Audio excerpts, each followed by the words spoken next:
Hi விவஸ். மாலை போட தயாரான பரணி, கனியை சுற்றி நடக்கும் சதியா, அண்ணா சீரியல் அப்படின்ற வெளியாகிறது. வாங்க வீடியோவை முழுமையாக காண்கலாம். அதாவது இந்த சீரியல் தான் இன்றைய எபிசோட்டில் சண்முகம் தூக்கு கயிறுடன் வந்து சவுந்தரபாண்டிக்கு மரண பயத்தை காட்டிய நிலையில் தான் இன்று நடக்கப் போது என்று பார்க்கலாம். அதாவது முத்துப்பாண்டிக்கு சண்முகத்திடம் இருந்து சுந்தரபாண்டியை காப்பாற்றி வீட்டிற்கு அழைத்து வர இங்கே பாக்கியம் மற்றும் இசைக்கு என இருவரும் சேர்ந்து சவுந்தரபாண்டியை அடி வெளுத்துகின்றனராம். முத்துப்பாண்டியோ இவர்களிடமிருந்து சவுந்தரபாண்டியை காப்பாற்ற இனிமே ஏதாவது செஞ்சாதான் சும்மா விடமாட்டேன் என வார்னிங்கும் கொடுக்கிறாராம்.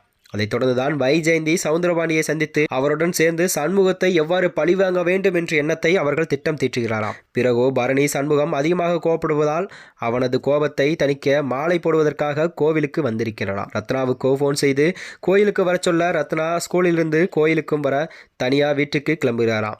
இப்படிப்பட்ட நிலையில் தான் சண்முகம் கோவிலுக்கு வர வெளியே வந்த கனியை கடத்த வைஜெயந்தி ஆட்களை தயார் நிலையில் வைத்திருக்கிறாராம். இப்படி நிலையில் அடுத்ததான் நடக்கப் போது என்று குறித்து தான் கதைக்களம் உருவா என்று எதிர்பார்க்க. மேலும் இது போன்ற வீடியோக்களை தெரிந்து கொள்ள நமது சேனலை மறக்காமல் சப்ஸ்கிரைப் செய்து கொள்ளவும். நன்றி, வணக்கம்.